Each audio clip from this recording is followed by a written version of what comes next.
Pada hari Raya Idul Adha ini, sebagian kaum muslimin juga melaksanakan ibadah kurban. Di bulan Zulhijjah ini ada satu bahan renungan bagi kita, satu sosok besar, Abul Anbiya Ibrahim alaihissalam, yang dalam surat Al-Mumtahanah ayat 4 Allah jelaskan, qad kanat lakum uswatun hasanah fi Ibrahim walladzina ma'ah. Sungguh ada uswah bagi kita semua pada sosok besar, yaitu Nabi Ibrahim alaihissalam beserta orang-orang yang bersama beliau. Tentu bagi kita meneladani satu sosok yang menjadi contoh bagaimana beliau sangat teguh di dalam berakidah, kemudian memiliki kemurnian di dalam tauhid, sehingga dengan keteguhan akidah kemurnian tauhid ini Allah pun menguji beliau. Wa idz ibtala Ibrahim rabbuhu bikalimatin fa atammahunna. Tatkala Allah memberikan ujian-ujian berat bikalimatin, dengan berbagai perintah-perintahnya, fa atammahunna, Ibrahim mampu menunaikan secara sempurna.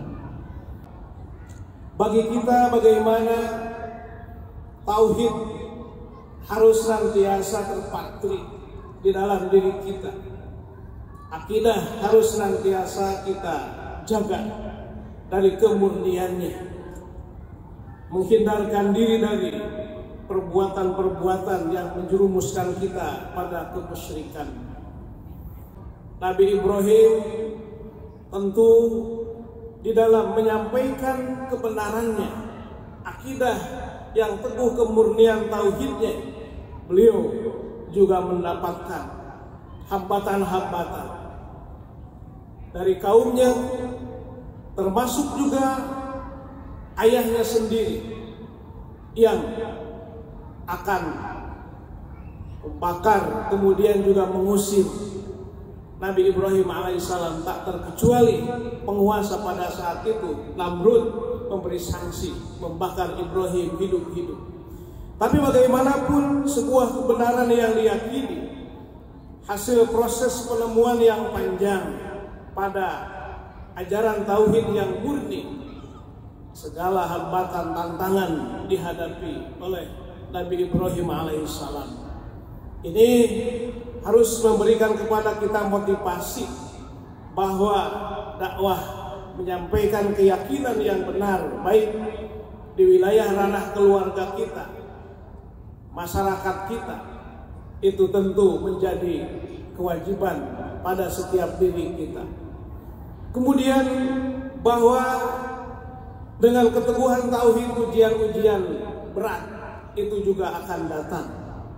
Tak terkecuali Nabi Ibrahim alaihissalam mendapatkan ujian dari Allah untuk tunduk patuh pada perintahnya. Kita bisa memahami cerita tentang Ibrahim dan perintah-perintah yang berat ini di surat As-Saff ayat 99 sampai 111. Bagaimana ketika Allah memerintah Ibrahim untuk mengorbankan putra kesayangannya, putra yang dicintainya, Ismail, untuk disembelih. Ibrahim alaihissalam tentu tidak menolak, apalagi mencari alasan-alasan rasional, semata-mata tunduk, pasrah dan patuh atas perintah-perintah Allah Subhanahu wa taala. Sehingga inna hadza lahu al-bala'ul mubin, bahwa ini adalah ujian yang nyata, ujian yang berat, yang besar. Wa fadainahu bi dzibhin adzim, karena total pasrah kepada Allah Subhanahu wa taala, akhirnya kata Allah, kami gantikan dengan sembelihan yang besar, yaitu kibas yang besar. Ini menunjukkan iktibar bagi kita, hikmah-hikmah maupun pelajaran, bahwa ad-dunya darul bala, walaysat darul jaza, bahwa dunia ini adalah tempatnya ujian-ujian, bukan tempatnya kita menerima balasan-balasan dari amal-amal kita. Orang yang senantiasa mampu menjalani ujian-ujian yang berat, maka Allah nanti akan memberikan kebaikan-kebaikan padanya. Kita boleh saja diuji oleh harta kita, oleh jabatan kita, diuji oleh pasangan kita, istri kita, suami kita, anak-anak kita, bahkan boleh jadi masyarakat menguji terhadap kita. Kita merasa sudah hidup ini berada dalam jalan rel yang baik, tetapi ada saja orang yang masih membenci kita. Inilah bahwa ad-dunya darul bala walaysat darul jaza, bahwa negeri ini, kehidupan ini adalah tempat ujian-ujian yang berat. Maka ketika Rasul Shallallahu Alaihi Wasallam misalkan diuji apa yang disebut dengan amrul husni, ada tahun kesedihan, tahun duka cita, berat secara psikologis karena ditinggal oleh istrinya Khadijah, termasuk juga oleh pamannya Abu Thalib. Bagaimana ujian yang berat ini beliau hadapi. Akhirnya juga Allah memberikan apa yang disebut ar-rihlah wa diyafah, yaitu perjalanan Isra wal Mi'raj Rasulullah Shallallahu Alaihi Wasallam. Artinya bahwa Isra wal Mi'raj bagi Rasul adalah satu apa yang disebut dengan al-minhah. Al-minhah ba'dal mihnah, satu anugerah yang Allah berikan memperjalankan beliau setelah beliau mampu melewati ujian-ujian yang berat. Maka Nabi Ibrahim alaihissalam membangun Ka'bah, kemudian membersihkan dari berhala-berhala kemusyrikan. Kemudian beliau taat melaksanakan sholat. Oleh karena itu, tentu bagi kita ketika kita meneladani Ibrahim, haruslah kita menjadi ahli-ahli masjid yang senantiasa mampu hadir untuk memakmurkan masjid. Termasuk para jemaah haji yang saat ini mereka masih berada di tanah suci, kembalinya ke tanah air, mereka menjadi motivator, menjadi penggerak di dalam rangka memakmurkan, menghidupkan, meramaikan syiar-syiar masjid, sekaligus juga nilai-nilai kemasjidan, yaitu ussisa ala taqwa, menjadi panduan kehidupannya. Tentu bahwa ujian dari Allah disesuaikan dengan kapasitas kemampuan kita. La yukallifullahu nafsan illa wus'aha.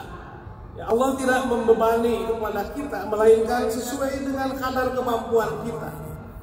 Cuma di dalam sikap kita menghadapi ujian-ujian berat itu, pertama ada yang ikhlas ridho menerima terhadap cobaan dan ujian dari Allah.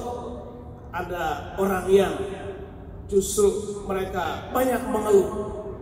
Oleh karena itu, orang-orang yang senantiasa mengeluh, tidak bisa menerima takdir-takdir dari Allah, maka tentu tidak bisa melewati ujian-ujian tersebut. Berbeda dengan orang-orang ridho yang ikhlas, insya Allah itulah orang-orang yang teruji. Kemudian bahwa implikasi dari keteguhan tauhid, kemudian kita melaksanakan perintah-perintah Allah, juga kita harus menjadi orang-orang yang bisa manfaat untuk kehidupan masyarakat. Di bulan Zulhijjah ada perintah, dianjurkan kita untuk melaksanakan ibadah kurban. Ini artinya bahwa kita pun bukan saja ingin sejahtera ya, secara pribadi keluarga kita, tetapi bagaimana juga mampu memberikan kontribusi bagi pemberdayaan masyarakat. Orang-orang fakir, orang-orang yang membutuhkan, dengan uluran tangan kita, mereka terbantu untuk bisa bahagia, untuk bisa ceria di dalam melaksanakan kehidupannya. Maka tentu dengan ibadah kurban kita sudah menunaikan anjuran dari Allah dan Rasulnya, bagaimana kita memiliki berkontribusi terhadap kesejahteraan masyarakat itu. Di Idul Fitri misalkan bagaimana kita mengeluarkan zakat fitrah, paling tidak kebutuhan masyarakat bahan pokok karbohidrat sudah terpenuhi. Kemudian di Idul Adha simbol bagaimana gizi masyarakat meningkat, tingkat ekonomi meningkat dengan bisa kita membeli hewan sembelihan kurban, termasuk juga masyarakat bisa menikmati daging kurban untuk di hari-hari tasyrik ini. Orang bergembira makan daging kurban, sate bersama dan lain-lain sebagainya.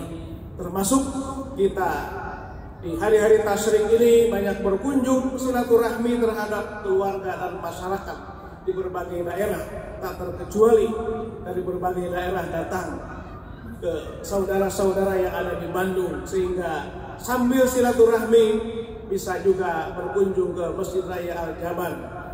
Hadirin yang dimuliakan oleh Allah Subhanahu wa Ta'ala, oleh karena itu kita doakan para jamaah haji mereka semuanya sehat walafiat, mereka bisa secara khusyuk melaksanakan manasik hajinya dan bisa pulang ke tanah suci dengan membawa predikat haji yang mabrur dan mabruroh. Oleh karena itu kita senantiasa meneladani Ibrahim adalah keteguhan dalam akidah dan menjaga kemurnian di dalam prinsip-prinsip ketauhidan kita. Allahumma aghnina bil ilmi wa zayyina bil ilmi wa akrimna bit taqwa wa jamilna bil afiyah. Allahumma nawwir qulubana bi nuri hidayatika kama nawwartal arda bi nuri syamsika abadan abada bi rahmatika ya arhamar rahimin. Allahumma ij'al hajjana wa hajja man hajja fi hadhihi sanah wa hajja man hajja qablaha wa ba'daha hajjan mabrura wa dhanban maghfura wa sa'yan mashkura wa tijaratan lan tabur. Rabbana hab lana min azwajina wa dhurriyyatina qurrata a'yun waj'alna lil muttaqina imama. Allahumma taqabbal min Muhammadin wa min ummati Muhammad wa min ali Muhammad. Allahumma hadza minka wa ilaika wa taqabbal minna innaka antas samiul alim. Rabbana atina fid dunya hasanah wa fil akhirati hasanah wa qina adzabannar. Walhamdulillahi rabbil alamin. Assalamualaikum warahmatullahi wabarakatuh.